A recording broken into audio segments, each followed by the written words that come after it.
you have seen this announcement?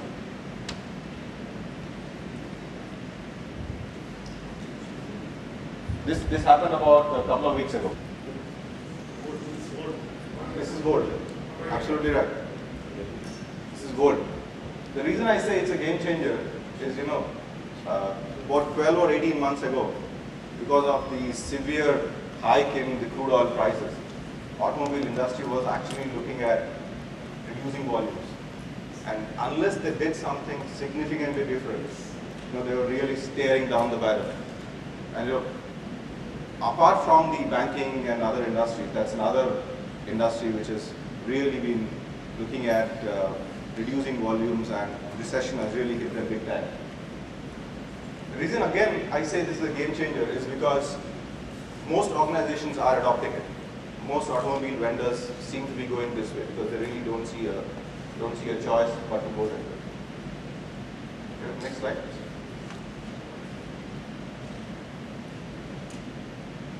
So it's always the economic turmoil which fuels innovation. And economic turmoil is not necessarily a global economic turmoil. Economic turmoil can actually be in your own organization. I'll give you an example. Just think about the turmoil you go through when your budgets are cut. Right? So you will have to figure out how you're going to do the same with probably lesser budgets. Or think about the economic turmoil we go through when you ask for more discounts. Right? So, and that's when I guess everybody becomes a little more innovative. People think about new technologies. People think about what's going to happen, how our business is going to do the same with lesser, and so on and so forth.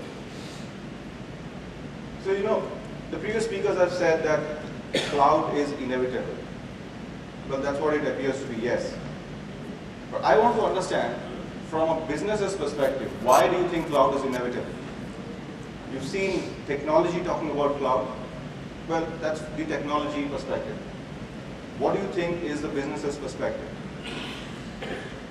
Any answers? Yeah, Mike.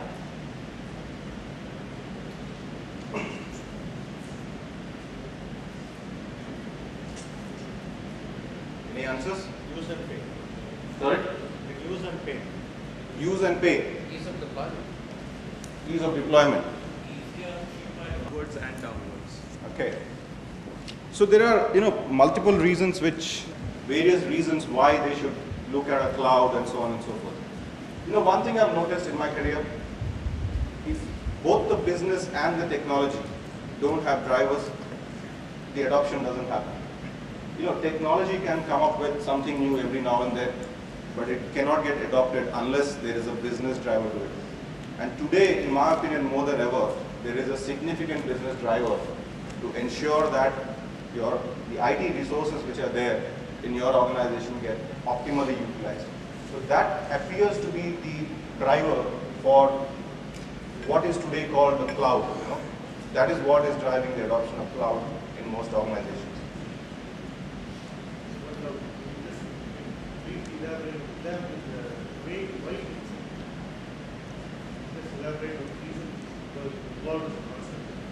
I will tell you, over the next couple of slides, I will actually take you through why, in my opinion, it has evolved as a concept. So, this is a picture of what's happening in the telecom world in India, but this is the same across any other industry in India. The user base is growing. At the end of the day, the fundamental premise is that all businesses cater to the users. Sorry. So all businesses cater to the users. Correct? So when there is a growth in the user subscribers or the people accessing the backend devices, your infrastructure has to scale, and you'll have to figure out what you're going to do to make it more scalable. So that again is a fundamental premise of why you're looking at infrastructure to be more scalable. I'm going to use this.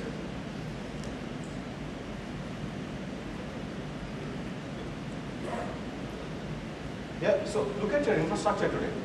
The amount of infrastructure you have in your organization is not just limited to the backend. It's about the backend, it's about the networks which need to scale, and it's also about the access devices which need to scale.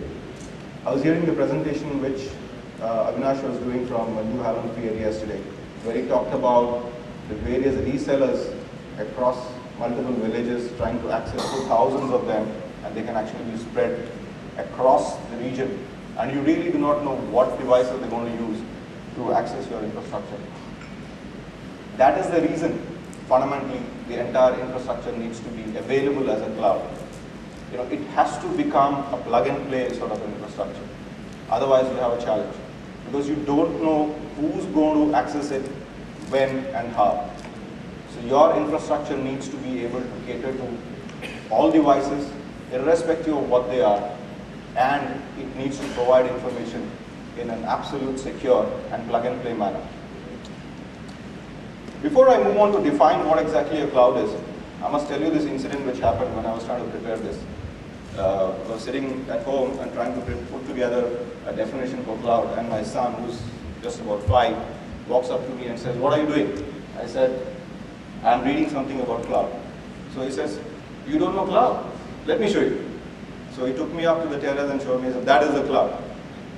So, so cloud today is becoming something which is absolutely spread across your entire organization. You really cannot define or contain a cloud by whatever is present over there or whatever currently you have. You need to be able to make it absolutely scalable. So how do you do it? You have multiple networks in your organization, am I right? So putting all of them together is what a cloud is all about. And when these need to interoperate, you have to only define how they're going to communicate between each other. What are the protocols? What are the software they're going to use to communicate between each other? And they, incidentally, are going to be an addition of the multiple sub-clouds, smaller networks which you have in your organization. All of these are going to communicate with each other. You really have no choice to limit communication across these various networks. And that is what is actually going to provide you with the availability which cloud promises to give you. Cloud promises to give you a 24/7 availability. And when you have multiple networks talking to each other, multiple clouds being able to communicate with each other, that is what is going to be able to give you the availability and the predictability which cloud promises. So moving on, why cloud? I'm sorry about the color, but we just talked about it. There is a business driver and there is a technology driver. And the technology driver, let me tell you, is something which you already have heard about. Virtualization, horizontal scaling, they are the fundamental pieces on which your cloud is going to be built around.